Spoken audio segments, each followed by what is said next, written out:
we mentioned net neutrality in the last hour. Harold Furchtgott-Roth is on the line with us, the former commissioner of the FCC, a senior fellow now with the Hudson Institute, and president of Furchtgott-Roth Economic Enterprises. FURCHGOTT-ROTH.com is the website, and there'll be a link to it off thomhartmann.com if you weren't scribbling really fast when I told you that. And Harold, welcome to the program. Good morning. Pleasure to be with you. Thanks for joining us. I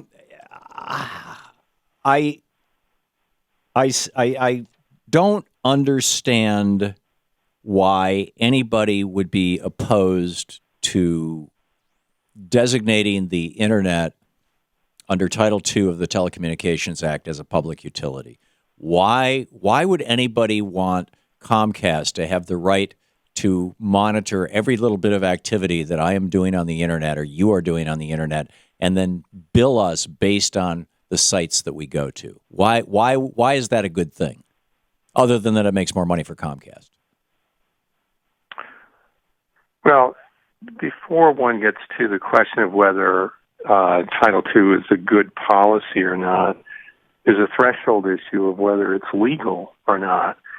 And the Federal Communications Commission has been in court not once but twice in the past 4 years trying to promulgate network neutrality rules, and it's lost both times. But they haven't invoked Title II. And prior to 2002, in the Bush administration, when Michael Powell went in, for the first 20 years of its existence, the Internet was operating under Title II of the Telecommunications Act. Tom, I'm afraid that's just not accurate. The Internet was not operating under Title II before 2000. It was effectively, the effect was the same, was it not? No. In the 1990s, during the Clinton administration, Vice President Gore and politicians of all stripes were quite adamant that the Internet was not to be regulated. There were two consistent bipartisan themes about the Internet. Don't tax the Internet and don't regulate the Internet. Okay. The Internet was not regulated under Title II. There was one small part of it that might have been, which was what was then called line sharing of copper lines. But was not a large part of the Internet at the time, and it certainly is a very, very tiny part of the Internet today. So what? Yeah, I read your op-ed in which you were suggesting that over in Forbes that the president is attacking the FCC's independence.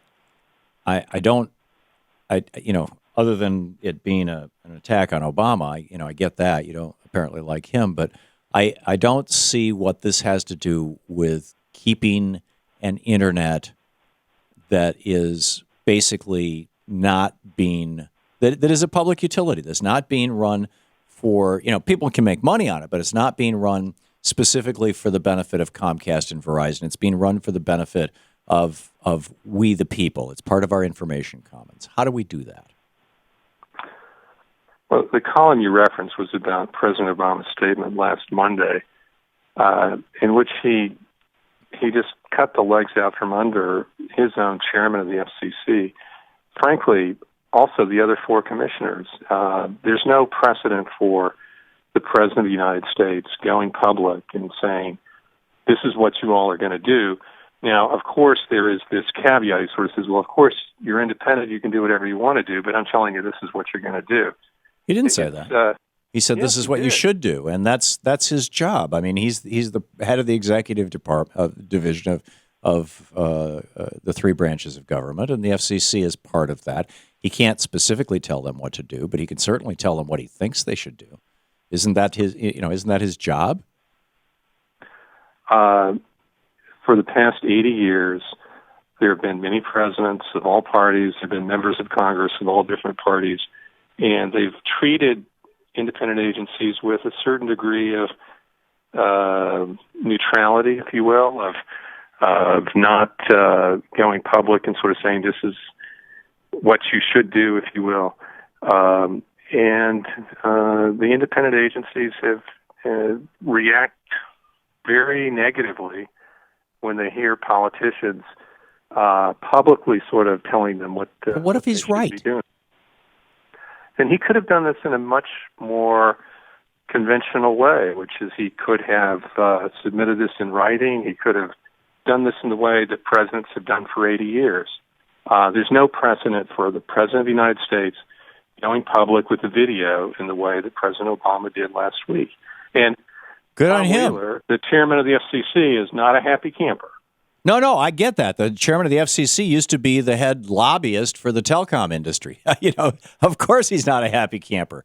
And there's this huge revolving door. I mean, Michael Powell, the previous head of the FCC, is now has the job that Wheeler used to have. He's the head of the biggest lobbyist in the industry. That doesn't mean that we should all just roll over and say, okay, my ISP. We are the fools of the world, Harold. In Japan and China and South Korea and Germany, I've been in all these places. I've used internet around the world. They're paying anywhere from a fifth to a tenth of what we're paying. They're getting 2, 3, 5, 10 times the speed we're getting. And in most of these countries, just because you own the copper doesn't mean that you're the sole source ISP. In other words, they have to rent it to other ISPs, which means that there's competition in the marketplace. I mean, the president didn't even go as far as to recommend that. Tom, I don't know where you've been, but there are international comparisons that are prepared by various groups all the time. There's a recent one that's come out by Akamai. The speeds that are available in the United States are among the fastest in the world. There's no difference in the type of technology that's available. There are differences in the uptake rates, and it is true that our prices tend to be higher than in a lot of other parts of the world. But that's in part because we tax the Internet. We have a lot of charges on it that probably shouldn't be there. We also don't subsidize the Internet in the same way that some of the other countries you mentioned do. So it simply isn't the case that there is some magic technology that's out there that has higher speeds and somehow that American companies aren't deploying it. Then why Also, is if it you that look at Chattanooga, the online Tennessee, which has a municipal broadband, municipal internet system, has some of the best and lowest cost internet in the United States, and then on the other hand, you've got the American Legislative Exchange Council, John Kasich and Paul Weyrick's old organization, that has proposed model legislation that's been picked up by 19 states, forbidding communities from doing what Chattanooga has done, from making the internet a public utility. Isn't the internet the library of today? Or is it just another profit source?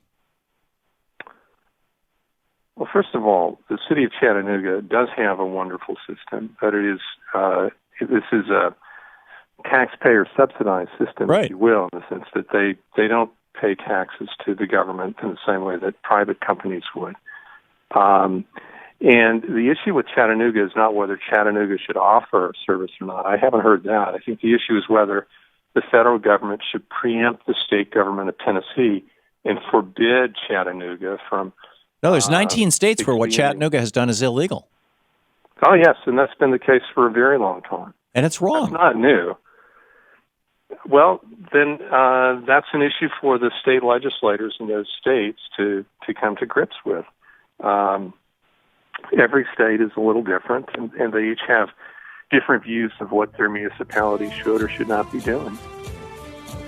Harold Furchtgott-Roth, former FCC commissioner, senior fellow with the Hudson Institute, president of Furchtgott-Roth Economic Enterprises, FURCHGOTT-ROTH.com is the website. Harold, thank you for dropping by today. Anytime. Or Commissioner Furchtgott-Roth, I should call you correctly. Thank you for dropping by. We'll be back.